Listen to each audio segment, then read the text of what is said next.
माँ कोई शय नहीं, माँ अपने चक्रों में थी तो बच्चा आ गया। ऐसा कमीना हमने इससे पहले नहीं देखा था। लेकिन अब उसने वाज़ेह तौर पर नबी मुकर्रम फख्र दो आलम सल्लल्लाहु अलैहि वसल्लम की बेअदबी की और वो पकड़ा गया और अब वो सलाखों के अंदर है। अब उसके चमचे और उसके चेले ये बोलते हैं, कहते हैं ये सलाब आया है तो किधर गए हैं तुम्हारे बाबे। समझ आ रही है? बाबे से मुराद नबी भी हैं। आदम अलैहिस्सलाम वो पहले हमारे बाबे हैं जिससे शैतान को तकलीफ हुई थी। कहा ये आज की बात नहीं, जब असल को तकलीफ है तो फिर नस्ल को भी तकलीफ है। उससे पहले बाबे को तकलीफ हुई थी। अल्लाह ने फरमाया था सजदा कर, तो वो सजदा बाबे के लिए था। तो उसने कहा बाबे शय कोई नहीं, मैं तो अग दो बनया वहां मिट्टी तो बनया। पता चला ये बोली बाबे कोई शय नहीं, ये अब्बा जी की है, इसलिए नस्ल भी पूरी निभा रही है। और जिब्रील ने गर्दन चुकाई और ताजीम की। आज तो देख लो सुन्नी जिब्रील के तरीके पे जा रहे हैं कि बड़ों के आगे गर्दन चुकाते हैं। मैं जो अर्ज कर रहा हूं इसने ये टाइटल दिया और नौजुबिल्ला अब वो बोलती हैं, बल्कि ये भी बोली उनकी है कि तुम कहते हो बाबे ये कर देते हैं, नबी वली ये कर देते हैं, तो डाटा क्यों नहीं डिलीट करते? ये सलाम में क्या कुछ हुआ बचाते क्यों नहीं? आप कहां गए? आप मैं आपसे पूछता हूं, आप सारे समझदार हो, अल्लाह ने आपको अक्ल अता फरमाई है। यही सवाल आपसे मुल्हिद करे जो खुदा के वजूद का मुनकिर है, वो आपसे सवाल करे वो अल्लाह पाक है, तो आप कहेंगे हाँ, शक ही कोई नहीं, अल्लाह पाक है।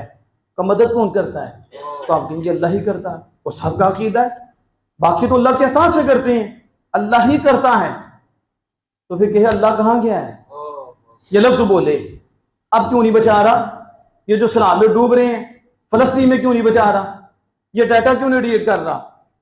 बताओ, ये जो दरवाजा इस जेलवी जहन्नमी में खोला है और इसके आगे चेले चिमटे और जाहिल उन्होंने आगे खोला है, यहां तो अल्लाह के वजूद का भी इंकार हो जाएगा।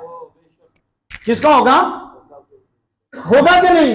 बल्कि लोग अल्लाह के भी मुनकिर हो जाएंगे कि तुम बाबा तो कोई खुदा नहीं, नबी तो कोई खुदा नहीं, इमामुल अंबिया तो कोई खुदा नहीं, वो तो मखलूक है। और अल्लाह ने मखलूक में बेमिसाल पैदा किया है और सारे मखलूक हैं। खालिक तो अल्लाह ही है और उसके इज़्न के बगैर तो कुछ नहीं होता और उसकी मशीयत के बगैर तो कुछ नहीं। सारे नबी भी उसकी मशीयत के ताबे हैं, सारे नबी भी उसकी इज़्न के ताबे हैं।